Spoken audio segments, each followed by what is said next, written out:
Halo adik-adik, saya di sini akan membahas materi Geografi SMA kelas 10 semester 1. Membahas mengenai pengetahuan dasar geografi yang di dalamnya ada pengertian, ruang lingkup pengetahuan geografi, objek dan aspek geografi, serta konsep esensial dan contoh penerapannya.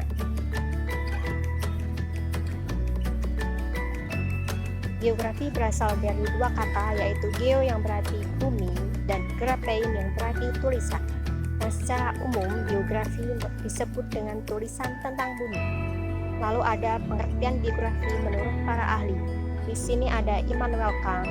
Menurutnya geografi adalah sebuah ilmu yang objeknya merupakan benda-benda gejala yang tersebar langsung pada wilayah yang ada di permukaan bumi.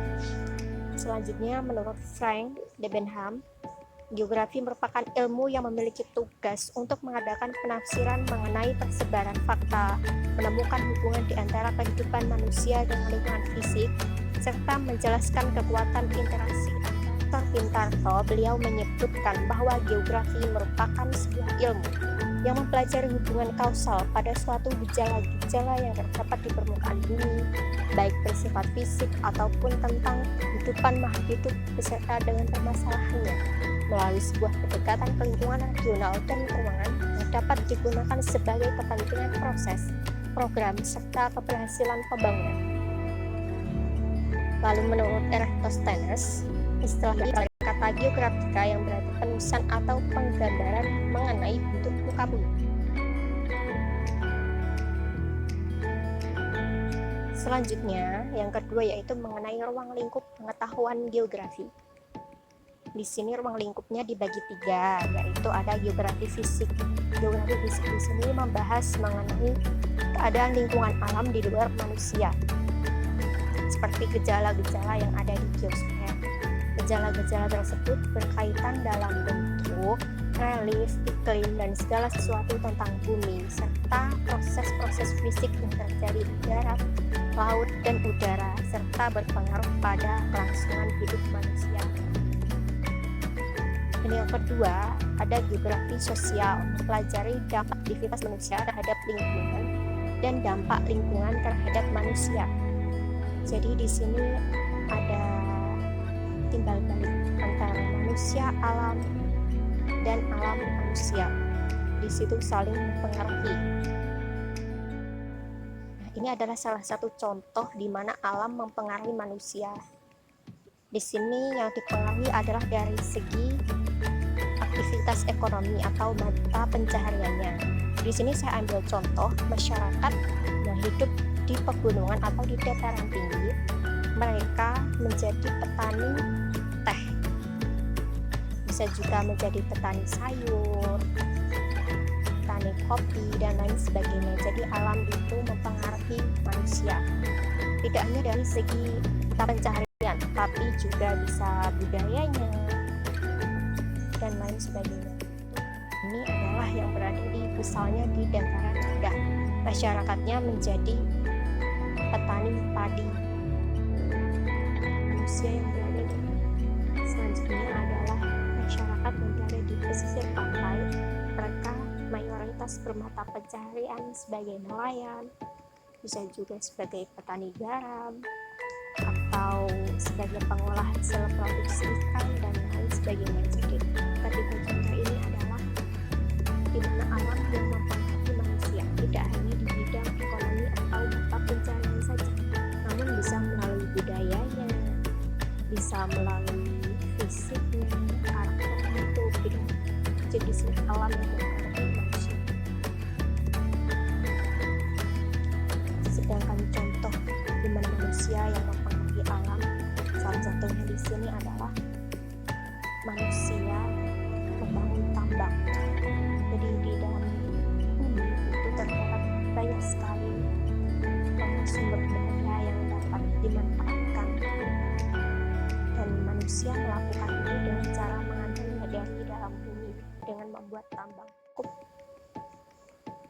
Geografi regional, jadi mempelajari bahasan khususnya yang mencakup pada suatu daerah atau wilayah tertentu. Geografi regional bahasanya menyeluruh baik dari aspek lingkup pengetahuan geografi itu sangat luas sekali. Tidak hanya yang ada di permukaan bumi, namun juga geografi mempelajari apa yang ada di udara, apa yang ada di dalam tanah, lalu prosesnya yang ada di darat, di lautan, di udara, semua dibahas di geografi. Lalu tidak hanya itu, flora, fauna, manusianya, lalu hubungan antar wilayahnya di situ dikaji dalam geografi. Wah, jadi seru ya belajar ini. Yang ketiga mengenai objek dan aspek geografi. Objek di sini dibedakan atas material dan formal, sedangkan aspek di sini ada fisik, non-fisik, dan regional.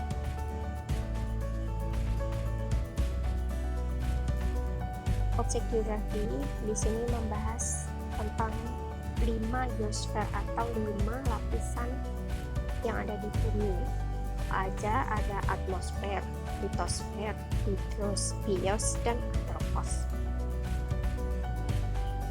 Atmosfer merupakan lapisan gas yang meliputi bumi.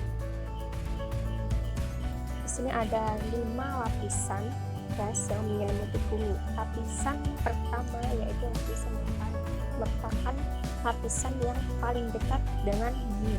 Di sini terjadi gejala-gejala cuaca seperti adanya hujan, awan, petir ada di lapisan ini. Lalu di atasnya ada stratosfer. Di lapisan ini terdapat lapisan ozon. Lalu di atasnya ada mesosfer. Lapisan ini berfungsi melindungi bumi, menjaga bumi dari adanya benda asing. Selanjutnya yaitu ada termosfer, di mana terdapat aurora, terus terdapat satelit letaknya di situ. Lalu lapisan yang paling luar dengan bumi disebut dengan lapisan eksosfer di sini. Lalu selanjutnya ada litosfer atau lapisan batuan atau lapisan terluar bumi.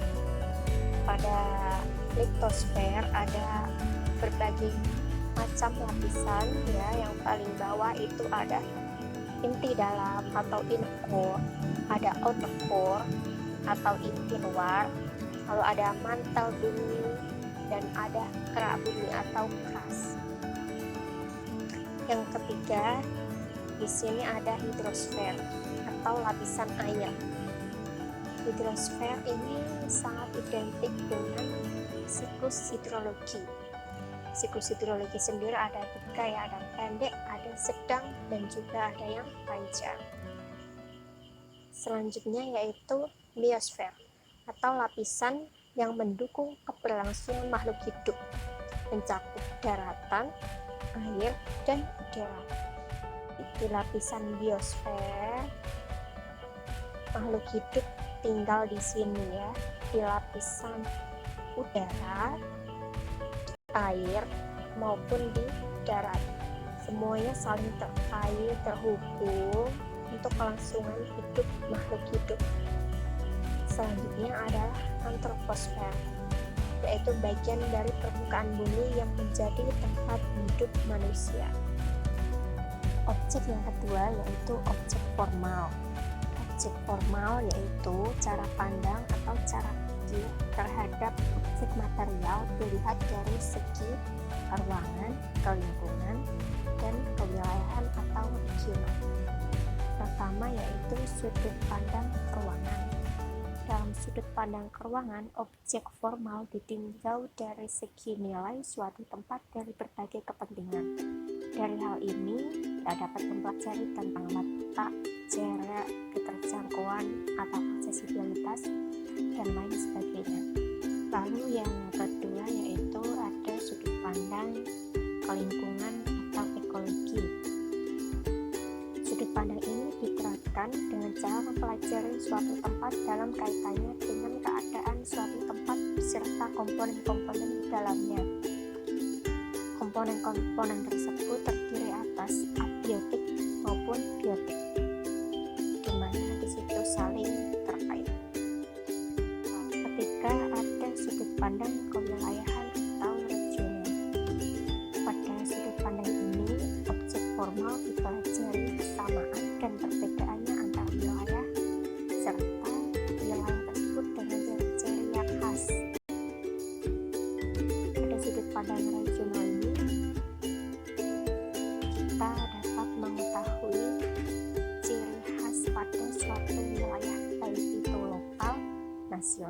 maupun internasional. Selanjutnya mengenai aspek geografi. Di sini dibagi 3, ada fisik, manusia, dan regional.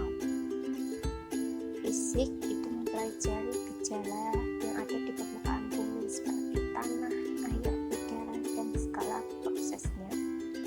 Juga mengkaji gejala-gejala alamiah permukaan bumi yang menjadi lingkungan hidup manusia. Ada geomorfologi, hidrologi, klimatologi, geologi, dan lain-lain. Lalu yang kedua ada aspek manusia, mempelajari semua aspek gejala di permukaan bumi dengan manusia sebagai manusia dibagi menjadi geografi ekonomi, geografi penduduk, perkotaan, dan geografi pedesaan. Lalu ada aspek regional, perpaduan dari geografi fisik dan geografi manusia.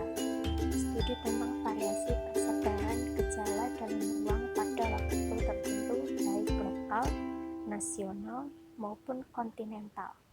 Melalui analisis geografi regional, karakteristik yang khas dari suatu wilayah dapat ditonjolkan sehingga perbedaan wilayah dapat terlihat jelas. Yang keempat, kita akan membahas konsep esensial geografi dan contoh terapannya. Konsep esensial geografi ada 10.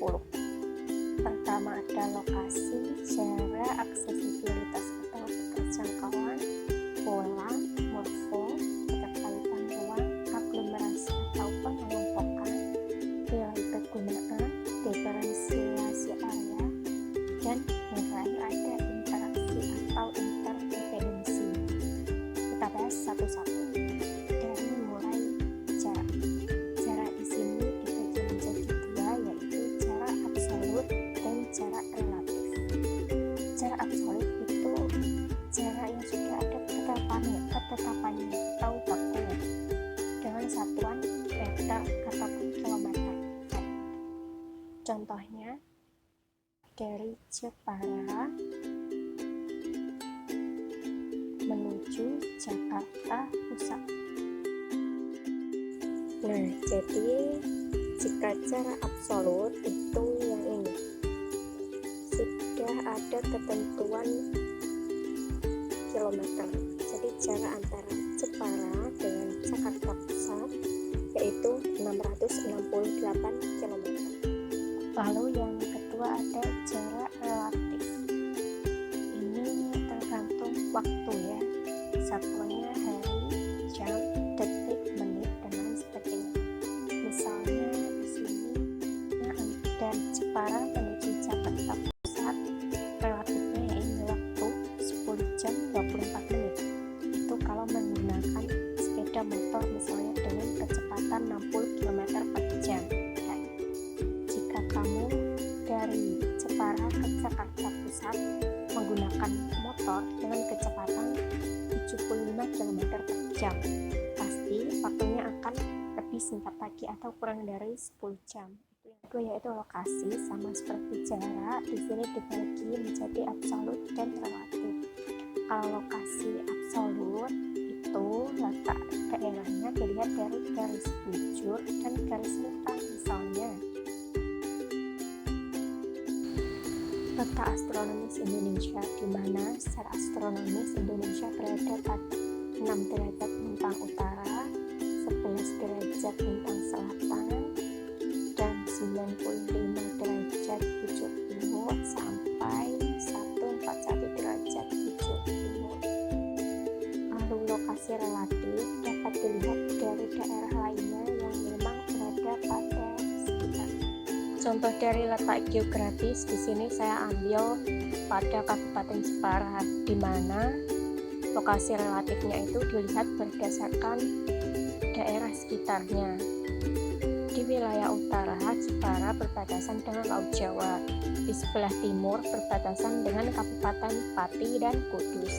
Lalu di bagian selatan, Kabupaten Jepara berbatasan dengan Demak. Jadi itu adalah contoh lokasi relatif yang dilihat berdasarkan lokasi sekitar. Selanjutnya adalah keterjangkauan. yaitu berhubungan dengan kondisi medan yang berkaitan dengan sarana angkutan dan transportasi yang digunakan. Jadi keterjangkauan adalah tingkat kemudahan suatu wilayah dapat diakses oleh angkutan transportasi. Saya ambil di sini adalah jalan, di mana jalan adalah media atau sarana sebagai tempat lalu lalangnya kendaraan atau alat transportasi. Apabila jalan tersebut tidak bagus, tidak baik, berada pada topografi yang tidak rata, terjal, berada di pedalaman, melewati hutan, gunung, dan lain sebagainya, itu maka akan menyusahkan transportasi untuk masuk ke suatu daerah. Sehingga dapat dikatakan kondisi seperti ini dapat mengakibatkan aksesibilitas rendah.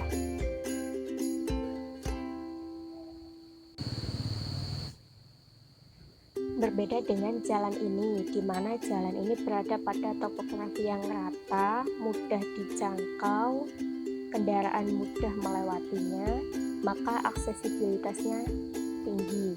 Jadi memudahkan untuk mobilitas kendaraan lalu lalang masuk keluar suatu wilayah. Kemudian adalah pola, merupakan sebuah bentuk, struktur, dan persebaran kejadian ataupun fenomena di permukaan bumi, baik mengenai gejala alam maupun gejala sosial. Nah, di sini ada 3 jenis pola pemukiman penduduk. Yang pertama yaitu pola menyebar. Yang kedua, pola menjalur atau linier. Misalnya ada pada pola pemukiman yang berada di dekat sungai atau di dekat jalan secara alam atau fenomena alam. Lalu bisa juga pemukiman mengelompok seperti pemukiman di perkotaan, perumahan elit berdasarkan status yang dimilikinya, yaitu pola pemukiman yang memanjang di sepanjang jalan. Ini dipengaruhi oleh aspek sosial. Sedangkan ini adalah pola pemukiman penduduk yang menyebar, karena ini kelihatannya berada pada di dataran tinggi, di mana topografinya tidak rata, maka penduduk mencari daerah yang rata untuk dapat dibangun rumah. Ini adalah pola mengelompok, di mana ini biasanya di pedesaan ada karena faktor kekerabatan. Jadi selanjutnya ada morfologi, bentuk-bentuk permukaan bumi. Jadi seperti ini gambaran morfologi permukaan bumi. Jadi permukaan bumi tidak sepenuhnya rata, namun bergelombang. Ada yang berupa gunung yang mengerucut, ada lembah, ada sungai, ada yang datar. Jadi ini adalah penampakan permukaan bumi, salah satu contohnya. Ya, seperti ini. Lalu konsep nilai kegunaan, yaitu manfaat yang diberikan pada suatu wilayah di muka bumi, khususnya pada makhluk hidup, dan tidak akan pernah sama, memiliki potensi sebagai penunjang perkembangan suatu wilayah. Nah, ini misalnya kawasan kars yang banyak gua dan sungai bawah tanah, cocok untuk wisata. Misalnya ini berada pada daerah Gunung Kidul, Pacitan, dan lain sebagainya. Lalu ada Madura yang wilayahnya panas, yang tidak cocok untuk pertanian, namun sangat cocok untuk penghasil garam. Jadi penduduknya bekerja sebagai petani garam. Walaupun tanahnya tidak subur, panas, dan tidak cocok untuk pertanian, namun ada sisi lain yang dapat dimanfaatkan. Lalu aglomerasi, kecenderungan pengelompokan terhadap suatu gejala terkait langsung dengan aktivitas manusia di bumi. Ini adalah contoh aglomerasi di mana terjadi pengelompokan sebuah industri. Jadi di sini adalah kawasan khusus untuk industri. Lalu interaksi atau interdependensi, hubungan saling mempengaruhi pada suatu gejala dengan gejala lainnya, mencakup keterkaitan ataupun ketergantungan pada suatu daerah dengan daerah lainnya, sehingga dapat saling memenuhi kebutuhannya. Jadi ini salah satu contohnya, misalnya interaksi antara daerah Blora dan Jepara, di mana di Blora itu masih banyak hutan jatinya menghasilkan kayu jati, dan di Jepara itu sudah tidak ada atau sangat jarang sekali ditemukan kayu jati. Dan kedua wilayah ini saling berhubungan. Daerah Blora penghasil kayu, sedangkan tidak atau minim memiliki keterampilan untuk mebel atau membuat furniture, sedangkan di Jepara tidak memiliki hutan jati namun memiliki keahlian dalam mebel. Jadi kedua wilayah ini saling terkait dan berhubungan. Lalu diferensiasi area, adanya perbedaan suatu wilayah dengan wilayah lainnya, lalu dapat dibandingkan karena setiap wilayah itu memiliki karakteristiknya yang berbeda atau unik. Contohnya saja perbedaan di wilayah dataran rendah, pesisir, dan di dataran tinggi. Di dataran rendah, mereka memiliki potensi atau karakter yang khas, yaitu misalnya mata pencahariannya sebagai petani. Lalu di daerah pesisir mereka memiliki jenis perekonomian yang berbeda, berupa menjadi nelayan, lalu hasil produksinya juga berbeda, lebih ke hasil laut. Kalau ini kan hasil pangan berupa padi. Sedangkan pada dataran tinggi atau pegunungan memiliki hasil produksi yang berbeda.